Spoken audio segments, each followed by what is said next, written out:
샬롬. 우리 어르신들과 대화하다 보니 깜빡깜빡하는 그 기억력의 소실에 안타까움을 호소하시는 분들을 많이 만나게 됩니다. 혹이나 가스불을 끄고 나오지 않아서 집에 불이 나지 않을까, 요즘과 같은 겨울에는 깜빡해서 전기장판을 끄고 나오지 않아 불이 나지 않을까, 외출하여 핸드폰을 집에 두고 온 것 같아서 다시 집에 들어가 보니 방금 들고 나갔던 가방 안에 핸드폰이 발견됩니다. 어떤 분은 TV 리모컨이 보이지 않아서 답답해하고 있는데 그 TV 리모컨이 어느 순간 냉장고 문을 열어보니까 있는 것입니다. 이런 경험들을 하시는 분들을 주변에서 의외로 많이 볼 수 있습니다. 또 여러분들 중에는 건망증으로 인해 다른 사람과 만나기로 한 약속을 잊고 당황했던 기억들도 있으실 것입니다. 요즘에는 나는 아직 그럴 나이도 아닌데 벌써부터 이렇다니 하면서 절망하는 젊은 분들을 자주 봅니다. 새로운 것들이 많이 쏟아져 나오는 정보화 시대에 스마트폰과 컴퓨터와 같은 전자기기의 사용이 점차 늘어감으로 인해 뇌가 쉴 수 없이 돌아가다 보니 기억 소실에 관한 연령이 점점 더 낮아지고 있습니다. 여러분, 이와 같은 기억 소실에 관한 것을 망각이라고 합니다. 그리고 전자에서는 망각에 대한 부정적인 현상들의 예를 말씀드렸습니다. 그러나 여러분, 인간의 일상의 모든 일들을 다 일일이 기억하고 살아간다면 그 삶이 더 쉽다거나 원만하다고는 말할 수 없을 것입니다. 왜냐하면 인간의 삶에는 희로애락이 있기 때문입니다. 우리의 삶에는 기쁠 때가 있고 노여울 때가 있고 슬플 때가 있고 즐거울 때가 있습니다. 한마디로 좋을 때가 있으면 안 좋을 때가 있고 안 좋을 때가 있으면 좋을 때가 있다는 것입니다. 그런데 나쁜 기억들에 사로잡혀 상처 속에만 허덕이고 산다면 그 삶이 얼마나 괴롭겠습니까? 그래서 인간은 어느 정도는 잊고 살아야 그 삶이 원만한 삶이 될 수 있습니다. 좀 다른 예지만 애를 낳았을 때 우리 여기 계신 어머니 되시는 분들 얼마나 아프셨습니까? 그래서 다시는 애를 안 낳겠다고 굳게 다짐을 하셨을 겁니다. 그런데 애를 낳아 키우다 보니 얼마나 이쁜지 그 아팠던 기억은 다 잊은 채 또다시 둘째, 셋째, 넷째 이렇게 계속해서 낳게 됩니다. 그래서 저희 장모님의 어머님도 자식을 13남매를 낳아 기르셨다고 합니다. 되게 좋아하시네요. 낳고 또 낳고 또 낳고. 예. 그러므로 망각이 꼭 인간에게 부정적인 것만은 아닙니다. 그 이유는 망각은 과거에 좋지 않은 기억으로부터 우리를 자유롭게 하기 때문입니다. 그래서 니체는 도덕의 계보라는 책에서 망각이 갖는 세 가지 호용을 이와 같이 설명했습니다. 첫째, 망각은 우리가 잠시 휴식할 수 있도록 한다는 것입니다. 경쟁사회에 사는 현대인들은 남들에게 뒤처지지 않고 최고가 되려고 자신을 계속해서 몰아붙이면서 참으로 피곤한 삶을 자신도 살고 또 자식들에게도 살게 하고 있습니다. 하지만 니체는 그럴 때마다 인간은 매번 삶의 무게에 숨이 차서 중간에 멈춰 설 수밖에 없을 것이라고 했습니다. 그리고 이럴 때 우리에게 꼭 필요한 것이 바로 휴식이라는 것인데 망각이 그러한 휴식의 역할을 한다는 것입니다. 그래서 이 책에서 니체는 인간 스스로가 때론 능동적으로 망각하기를 권면했습니다. 쉽게 설명하자면 망각이란 현실에 대한 복잡한 상황에 대해서 일시적으로 잊고 의식하지 않는 것입니다. 그래서 이러한 망각이 꼭 필요한 이유는 망각을 통해 잠시 우리의 복잡한 생각을 내려놓게 하여 우리에게 휴식이 되고 지친 심신을 격려하고 다시금 힘을 내게 하고 진정시켜 밝은 정신을 유지하기 위해서라는 것입니다. 그래서 니체는 능동적인 망각은 우리의 영혼이 질서와 안정과 예의를 유지하게 해준다는 하나의 힘이다라고 말했던 것입니다. 둘째로 니체는 망각이 조영력과 함께 상처를 치유하고 성장하는 시간을 준다라고 했습니다. 조영력이란 사전적 의미로는 어떤 형태를 만들어 이루는 힘입니다. 니체가 말하는 조영력이란 자신만의 고유한 방식과 노하우로 스스로 성장할 수 있는 능력을 뜻합니다. 그래서 어떠한 과거의 것과 낯선 것에 대해서도 그 자체를 변형해 자기 것으로 만드는 능력입니다. 이것은 내가 누군가로부터 마음의 상처를 받아도 그것을 스스로 치유할 수 있는 능력입니다. 내가 어떤 것을 상실했을 때 그것을 스스로 대체할 수 있는 능력입니다. 어떠한 부서진 형식을 스스로 복원할 수 있는 힘이 바로 조형력입니다. 여러분, 그런 차원에서 망각이라는 것은 과거의 상처를 빨리 잊게 만듭니다. 니체가 말하는 조형력은 회복과 같은 의미로 과거의 상처가 만들어낸 고통과 시련을 역으로 자기 자신의 의미 있는 것으로 만들어내는 능력입니다. 쉽게 설명드리면 우리는 누구나 살다 보면 마음의 상처를 받습니다. 그리고 그러한 상처들은 우리의 기억 속에서 잠식하여 상처가 더 큰 상처를 만들면서 우리를 더욱 어려운 상황에 놓이게 만듭니다. 그러나 망각이란 불필요한 아픈 기억을 잊게 하여 우리 안에 치유가 일어나게 하며 오히려 이 상처를 극복하게 하여 성장할 수 있게 한다는 것입니다. 그래서 니체는 상처에 의해 정신이 성장하고 힘이 솟는다라고 말했던 것입니다.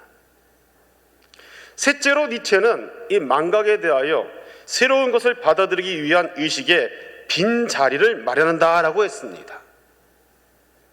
니체는 망각이 없다면 어떠한 행복도, 어떠한 명랑함도, 어떠한 희망도, 어떠한 긍지도 가질 수 없고 현재라는 이 순간도 있을 수 없다고 했습니다. 그러면서 새로운 것을 받아들이기 위해서는 망각을 통해서 약간의 이 빈자리를 마련해야 하는데 결과적으로 잘 잊어버릴수록 우리의 행복 지수는 높아진다는 것입니다. 의외지요? 여러분, 과거의 부정적인 감정들을 버릴 때 비로소 현재의 삶이 들어올 공간이 생깁니다. 우리가 망각할 수 있기 때문에 과거의 기억으로부터 시달리지 않고 현재 이 순간을 행복하게 살아갈 수 있다는 것이 니체의 설명입니다. 그러니까 여러분들이 자주 잊는 것이 다 나쁜 것만은 아니라는 말씀입니다. 따라서 여러분, 우리가 잊는 것으로 인해 때론 잠시 휴식할 수 있고 조형력과 함께 상처를 치유하고 성장할 수 있으며 새로운 것을 받아들일 수 있는 넉넉한 마음이 생긴다는 것입니다. 그런데 성경을 살펴보시면 하나님께서 우리에게 잊으라고 하시는 것이 있는데 아이러니하게도 이것은 나쁜 것을 잊는 것이 아니라 좋은 것까지도 때론 잊으라고 명령하셨던 것입니다. 이사야서 43장 18절입니다. 함께 읽겠습니다. 시작. 이전 일을 기억하지 말며 옛날 일을 생각하지 말라. 얼핏 이 구절만 보면 우리가 잊어야 할 것이 과거의 죄악의 모습, 거듭나기 전의 모습, 새로운 피조물이 되기 전에 이전의 모습이라고 생각할 수 있습니다. 그러나 이 말씀에서 하나님께서 이스라엘 백성에게 기억하지 말라고 하신 이전 일, 옛날 일이란 그러한 부정적인 과거의 것이 아닙니다. 그것은 그 앞절인 16절과 17절을 읽어보시면 잘 알 수 있습니다. 함께 읽어보겠습니다. 시작. 여호와가 이같이 말하노라. 바다 가운데 길을, 큰 물 가운데 지름길을 내고 병고와 말과 군대의 용사를 이끌어내어 그들이 일시에 엎드려져 일어나지 못하고 소멸하기를 꺼져가는 등불 같게 하였느니라. 자, 위의 말씀은 출애굽기 당시 이스라엘 백성들을 구원하기 위하여 하나님께서 행하신 일입니다. 애굽 군대의 추격이 오고 가도 못하는 이스라엘 백성들에게 하나님께서는 홍해를 가르시고 바다의 길을 만드셔서 건너가게 하셨습니다.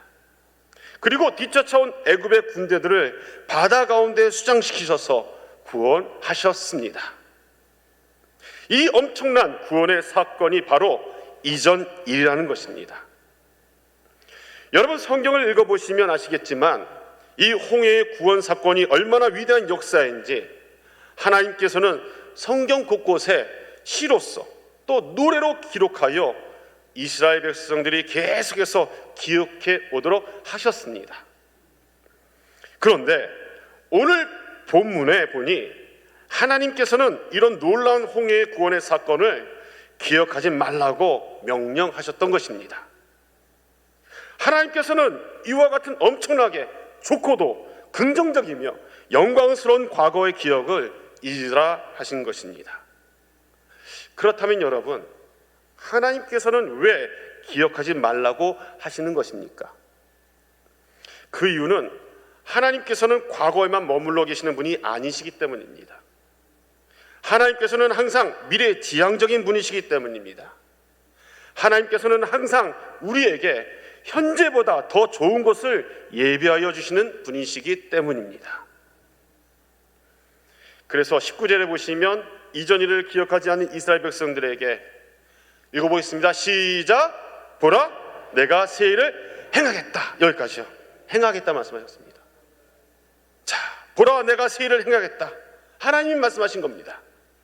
여러분, 이 말씀에서 새 일이란 바벨론의 포로 생활을 하고 있는 이스라엘 백성들에 대한 구원의 메시지입니다. 그런데 그렇다면 바벨론 포로 귀환 사건이 이 출애굽 사건보다 더 놀라운 구원 사건이라는 것인데, 그렇다면 그 이유가 무엇이겠습니까? 성서학자들에 따르면 출애굽 당시 이스라엘 백성들은 고센 땅 한 곳에만 살았기 때문에 모세의 명령에 따라 일사불란하게 움직일 수가 있었습니다. 그러나 바벨론 포로기에는 이스라엘 백성들이 바벨론 제국 전역에 흩어져 살았기 때문에 지도자 한 사람의 명령에 따라 일사불란하게 움직인다는 것은 불가능한 일이었다는 것입니다. 그러나 그럼에도 불구하고 이스라엘 백성들은 포로에서 해방되자 한 곳에 모여 지도자를 따라 귀환길에 올랐습니다. 여러분, 이러한 점에서 바벨론 귀환 사건이 출애굽 사건보다 더 놀라운 구원 사건이었다는 것입니다. 여러분, 저는 오늘 사는 저와 여러분들에게 하나님께서 동일하게 너희는 이전 일을 기억하지 말며 옛날 일을 생각하지 말라라고 말씀하신다고 믿습니다. 그리고 우리에게 있어서 잊어야 하는 이전 일은 출애굽의 구원 사건이요 바벨론의 포로 귀환에 관한 구원 사건입니다. 왜냐하면 새 일을 행하시는 하나님께서는 우리에게 감히 상상조차 할 수 없는 전무후무한 구원 사건을 예비해 두고 계시기 때문입니다. 하나님께서 우리를 향하신 놀라운 구원 사건에 관하여 성경은 마지막 때에 일어날 것이라고 말씀합니다. 이 마지막 때에 하나님께서 애굽과 바벨론이라는 이 세력보다 훨씬 더 강하고 무자비하여 악랄하여 온 인류의 두려움의 대상인 사탄 마귀의 권세를 심판하시고 멸하실 것입니다.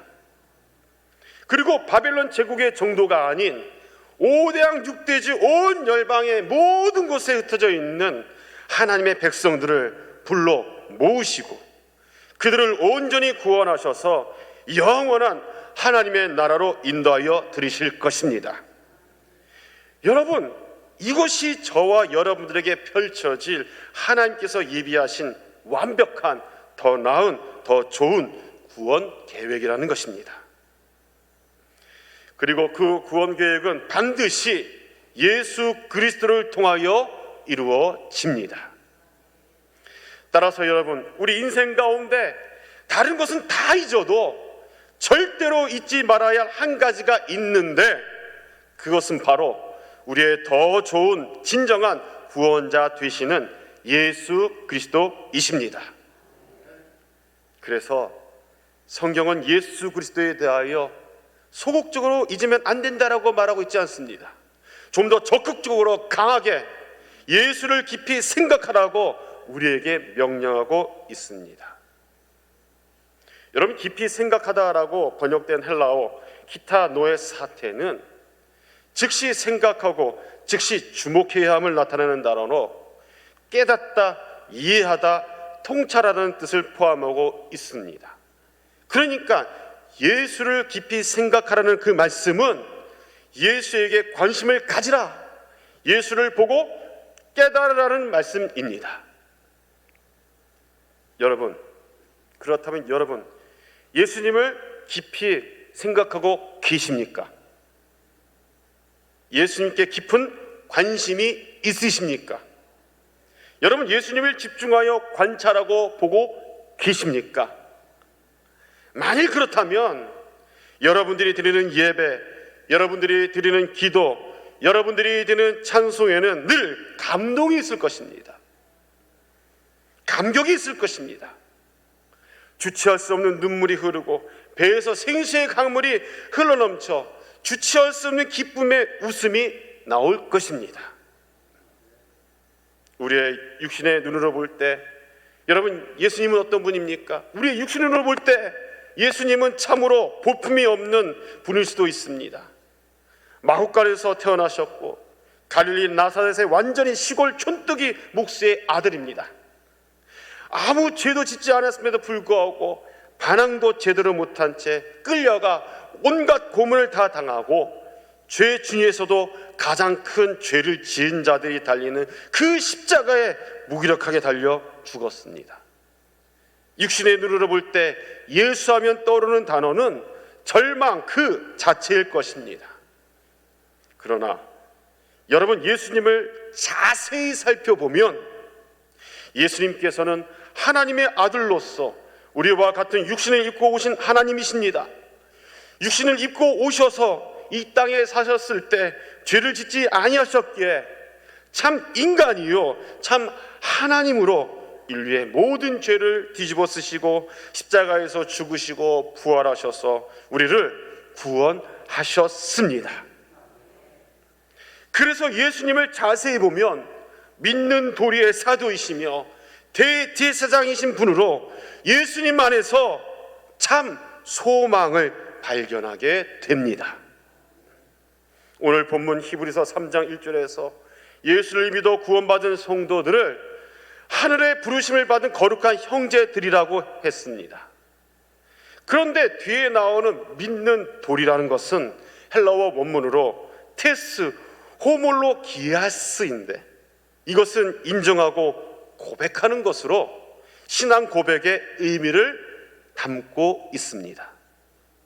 그러니까 성도에게 있어서 참된 신앙의 고백의 대상은 예수 그리스도이십니다. 여러분, 예수님은 진정한 사도로 성부 하나님에게서 보내심을 받아 하나님의 뜻을 나타내고 말씀하셨습니다.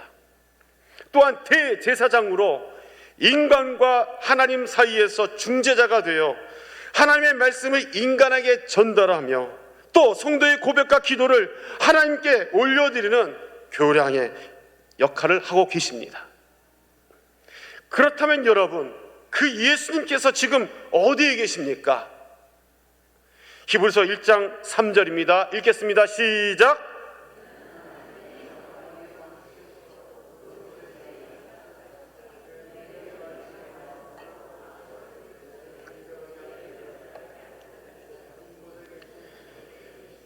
우편에 앉으셨느니라. 천지창조시 만물을 성부 하나님과 만드시고 붙들고 계신 예수님께서는 십자가의 구속사역을 다 마치시고 부활 승천하시어 지금은 하나님 우편에 앉아 계십니다.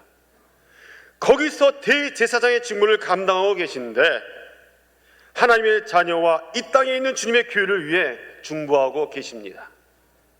그래서 중보자이며 대제사장이신 예수님 때문에 우리가 은혜의 보좌 앞에 담대히 나아가 예배할 수 있다고 히브리서 4장 16절에서 말씀합니다. 그리고 예수님께서는 다시 오시겠다라고 약속하셨습니다. 사랑하는 여러분, 우리는 이 예수님을 꼭 기억해야 합니다. 우리의 신앙이 고백되시며 사도요 대제사장이신 예수님을 깊이 생각하고 매 순간 발견해야 합니다. 그래야 죄를 멀리하게 됩니다. 그래야 즉각 죄를 짓고도 회개할 수 있습니다. 그래야 회개한 죄에 대하여 용서받음의 확신이 있습니다. 치유가 있습니다. 고침이 있습니다. 나음이 있습니다. 그래야 구원의 기쁨을 날마다 간직한 채 감격하며 예배하며 살아갈 수 있는 것입니다.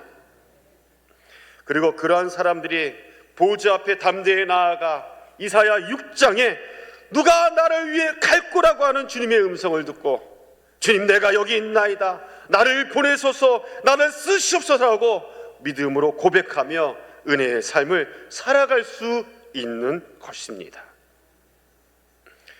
여러분, 이 시간 영안이 열려 보좌 우편에 앉으신 중보자이신 예수님을 볼 수 있기를 바랍니다. 진짜 보셔야 합니다. 교회에 나온다고 다 볼 수 있는 것이 아니에요. 영안이 열려야 됩니다. 예배 시간마다, 찬양의 시간마다, 기도의 시간마다 삶의 자리에 어디서든지 보좌 우편에 앉으신 중보자이신 예수님을 바라보시길 바랍니다. 이 예수님은 우리의 의지로는 볼 수 없습니다. 여러분 안에 있는 성령 하나님을 의지할 때 여러분들의 육신의 눈에 비늘이 벗겨지고 신령한 눈으로 보좌 우편에 계신 예수님을 발견하게 되어 관심을 가지고 바라볼 수 있습니다. 여러분, 이것은 이론이 아니라 실제입니다.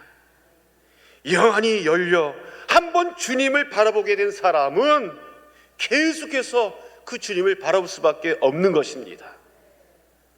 이 예수님을 꼭 기억하시고, 아니 매 순간 예수님을 깊이 생각하는 것으로 올 한 해를 잘 마무리하시고 내년에도 예수님을 깊이 생각하는 가운데 은혜롭고 복된 삶을 사는 여러분들이 되시기를 축원합니다. 기도드리겠습니다. 사랑과 은혜가 충만하신 하나님 아버지, 우리 가운데 성령을 보내주셔서 보좌에 계신 아버지 하나님과 우편에 계신 예수님을 바라보게 하심에 감사합니다. 늘 영혼이 깨어 있어 보좌를 바라보며 우편에 계신 참 사도요 대제사장이시요 중보자이신 예수님을 깊이 관찰하고 생각하는 가운데 날마다 용서받고 응답받고 치유받고 고침받고 힘을 얻어 하나님의 영광을 위하여 살아가는 복된 삶이 되도록 인도하여 주시옵소서. 예수님의 귀하신 이름으로 기도드립니다. 아멘.